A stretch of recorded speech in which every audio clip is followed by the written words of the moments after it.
दोस्तों अभी मार्केट में दो आईपीओज आ रखे हैं, एक है जेएसडब्ल्यू सीमेंट का और दूसरा है हाईवे इंफ्रास्ट्रक्चर का। तो इन दोनों ही आईपीओज के बारे में आज हम इस वीडियो में डिटेल में जानेंगे, साथ ही दोनों के बीच में कंपैरिजन भी करेंगे और लास्ट में मैं आपको इन दोनों का जीएमपी भी बताऊंगा, जिससे आप खुद डिसाइड कर सकते हैं कि आपको कौन से आईपीओ में अप्लाई करना है और कौन से को अवॉइड करना है। तो चलिए इस वीडियो को शुरू करते हैं। तो सबसे पहले जेएसडब्ल्यू सीमेंट के बारे में बात करते हैं। तो ये जो कंपनी है ये जेएसडब्ल्यू ग्रुप की एक सब्सिडरी है और इसका जो मेन फोकस है वो ग्रीन सीमेंट के ऊपर है। देखिए जो नॉर्मल सीमेंट होता है उसको बनाने में बहुत ज्यादा जो हमारा एनवायरनमेंट है उसको नुकसान पहुंचता है।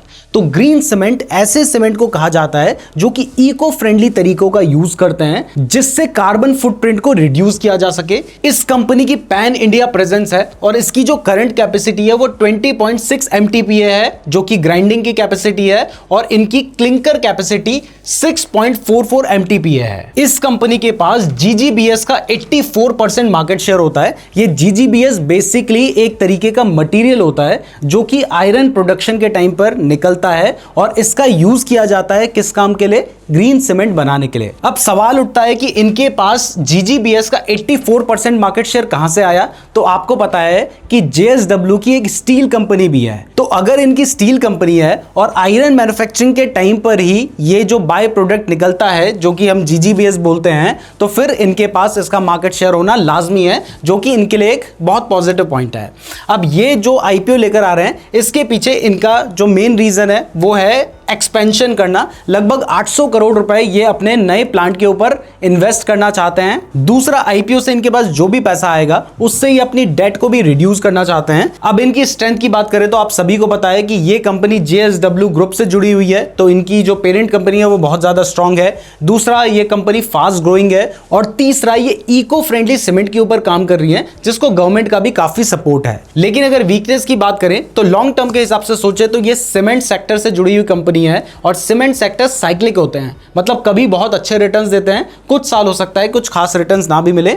दूसरा, ये जो कंपनी है इसके ऊपर डेट भी अच्छा खासा है, तो ये इसकी वीकनेस है। अब हम इस आईपीओ की डिटेल्स के बारे में जान लेते हैं। तो सबसे पहले ये जो आईपीओ है ये 7 अगस्त से ओपन होने जा रहा है और 11 अगस्त तक ये चलेगा, यानी इस टाइम पीरियड के बीच में आप इसमें अप्लाई कर सकते हैं। आपको अलॉटमेंट हुई है नहीं ये आपको 12 तारीख को पता चल जाएगा। अगर अलॉटमेंट हो जाती है तो 13 तारीख को शेयर्स आपके डीमैट अकाउंट में आ जाएंगे, नहीं तो आपके जो पैसे होंगे वो रिफंड हो जाएंगे 13 तारीख को ही, और 14 अगस्त को इसकी लिस्टिंग डेट रखी गई है। अब यहां पर जो आईपीओ रिजर्वेशन है वो सेम है, जो कि QIBs के लिए 50% है, NIIs के लिए 15% है और हम रिटेलर्स के लिए 35% यहां पर रखा गया है। यहां पर जो एक लॉट है वो 102 शेयर्स का है, जिसमें आपकी जो टोटल इन्वेस्टमेंट होगी अगर आप एक लॉट के लिए अप्लाई करते हैं तो लगभग 15,000 रुपए की होगी। बाकी भी आप स्क्रीन पे देख सकते हैं। अब सवाल उठता है कि यहां पर इशू साइज कितना बड़ा है?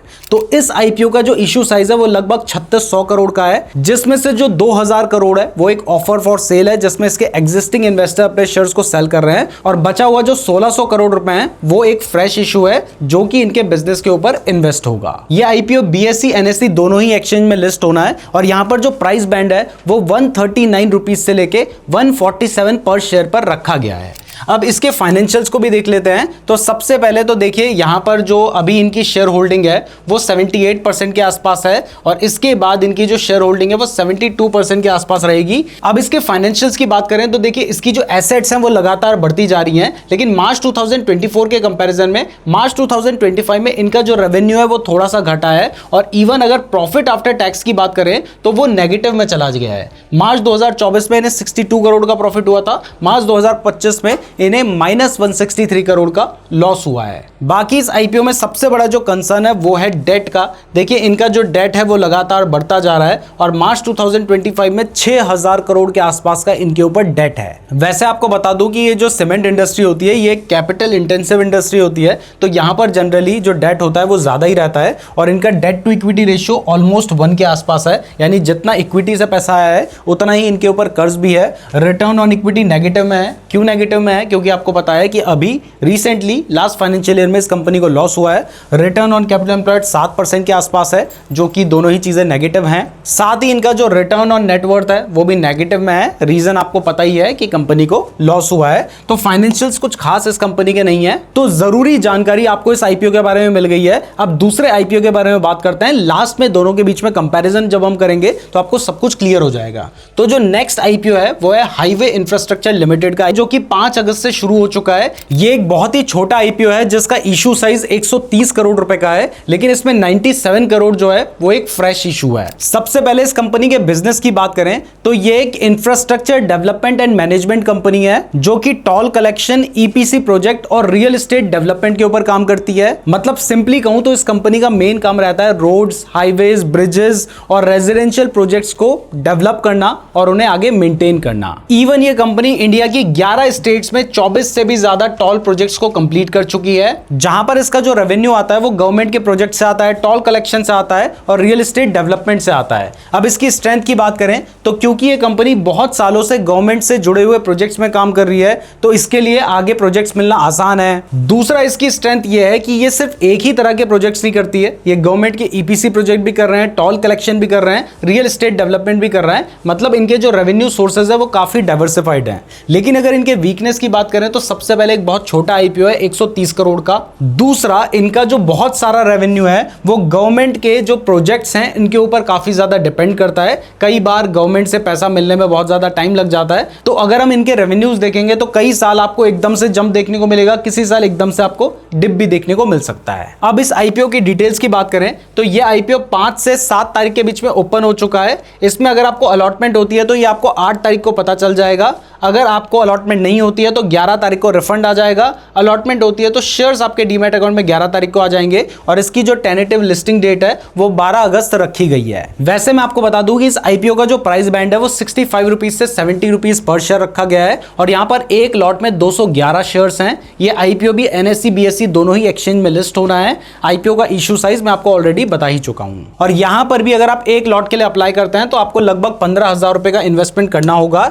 इसके अलावा यहां पर अगर हम आईपीओ में रिजर्वेशन की बात करें तो आपको थोड़ा बहुत डिफरेंस देखने को मिलेगा। जैसे यहां पर क्यूआईबीज के लिए 30% रखा गया है, एचएनआईज के लिए भी 30% रखा गया है और रिटेलर्स के लिए 40% का यहां पर रिजर्वेशन रखा गया है। अब इसके फाइनेंशियल्स की बात करें तो यहां पर भी आपको दिखाई दे रहा है कि इनकी एसेट्स तो लगातार बढ़ती जा रही हैं, लेकिन इसके साथ ही इनका रेवेन्यू भी 2024 में बढ़ा था बट 2025 में इनका रेवेन्यू भी डाउन हुआ है। बट प्रॉफिट आफ्टर टैक्स इनका थोड़ा सा बढ़ा है, लेकिन इनके ऊपर भी इनके प्रॉफिट के कंपैरिजन में ठीक ठाक डेट है 71 करोड़ का और इनका डेट टू इक्विटी रेशियो 0.61 का है जो कि ठीक है।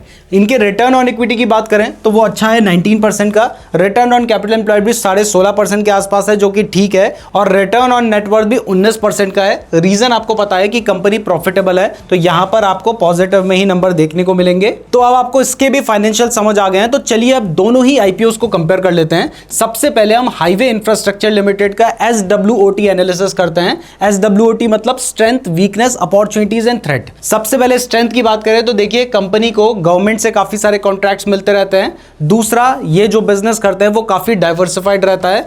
वीकनेस की बात करें तो ये एक एसएमई आईपीओ है जिसकी वजह से इसमें रिस्क काफी ज्यादा बढ़ जाता है। लेकिन अगर अपॉर्चुनिटीज की बात करें तो कंपनी इंफ्रास्ट्रक्चर में काम करती है जो कि डेवलप हो ही रहा है, साथ ही ये नए स्टेट्स में भी एक्सपैंड कर सकते हैं। बट थ्रेट की बात करें तो सबसे बड़ी प्रॉब्लम यही है कि इनका जो बिजनेस है वो गवर्नमेंट पे बहुत ज्यादा डिपेंडेंट है। अगर गवर्नमेंट के प्रोजेक्ट्स कम होते हैं तो कंपनी का जो रेवेन्यू है वो भी एकदम से घट सकता है। दूसरा, गवर्नमेंट के साथ कई बार पेमेंट से रिलेटेड भी डिलेज हो जाते हैं जिससे भी कंपनीज को कई बार सफर करना पड़ता है। अब इसी तरीके से JSW सीमेंट का भी हम SWOT एनालिसिस देख लेते हैं। तो यहां पर सबसे पहले देखिए ये JSW ग्रुप से जुड़ा हुआ है जिसकी जो क्रेडिबिलिटी है वो पहले से है। दूसरा, ये कंपनी ग्रीन सीमेंट के ऊपर काम कर रही है जो कि इको फ्रेंडली है, इसको गवर्नमेंट का सपोर्ट भी है। और तीसरा, ये जो आईपीओ से पैसा उठा रहे हैं ये अपनी कैपेसिटी को एक्सपैंड करने के लिए उठा रहे हैं। लेकिन अगर वीकनेस की बात करें तो इसकी जो पहली वीकनेस है वो मैं आपको आगे बताऊंगा। दूसरी इनकी जो वीकनेस है वो यहां पर प्रॉब्लम है कि कंपनी के ऊपर डेट अच्छा खासा है, जो कि मैंने आपको बताया था कि इनका debt to equity ratio almost 1 के आसपास है। ये जितना कम हो उतना अच्छा माना जाता है और इवन 1 से कम ही होना चाहिए। बट अगर अपॉर्चुनिटीज की बात करें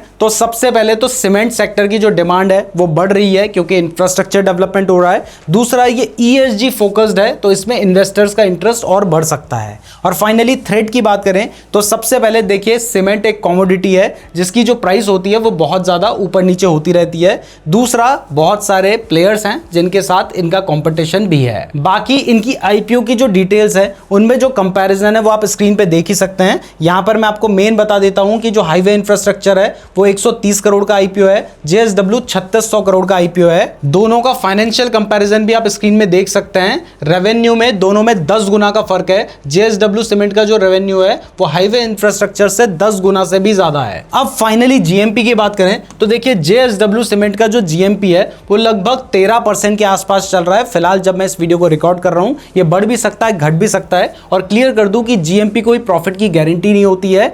यहां से हम थोड़ा बहुत अंदाजा लगा सकते हैं, लेकिन कई बार ये जो अंदाजा होता है ये बहुत गलत भी निकल सकता है। मतलब बहुत ज्यादा भी प्रॉफिट हो सकता है, उल्टा नुकसान भी हो सकता है। और अगर हम हाईवे इंफ्रास्ट्रक्चर की बात करें तो यहां पर जो जीएमपी है वो लगभग 57% के आसपास चल रहा है, यानी इसका जीएमपी काफी अच्छा दिखाई दे रहा है। लेकिन देखिए जो आईपीओ का साइज है वो बहुत छोटा है, तो यहां पे अलॉटमेंट होने के जो चांसेस होंगे वो भी बहुत कम हो जाएंगे। तो अब हमने आपको दोनों ही आईपीओ के बारे में डिटेल में बता दिया है, तो आप खुद डिसाइड कर सकते हैं कि आपको दोनों में से किस आईपीओ में अप्लाई करना है, क्योंकि ये वीडियो तो सिर्फ एजुकेशनल पर्पसेस के लिए थी। मैं उम्मीद करता हूं आपको ये वीडियो पसंद आई होगी। अगर आप स्टॉक मार्केट में इन्वेस्ट या ट्रेड करने के लिए अपना डीमैट अकाउंट खुलवाना चाहते हैं तो लिंक डिस्क्रिप्शन पे दिया गया है। और अगर आप क्रिप्टो करेंसी या फ्यूचर्स में ट्रेड करना चाहते हैं जहां पर आप 24/7 ट्रेड कर सकते हैं तो आप ये वाली वीडियो देख लीजिएगा। साथ ही नीचे डेल्टा एक्सचेंज का लिंक भी आपको डिस्क्रिप्शन पे मिल जाएगा। धन्यवाद।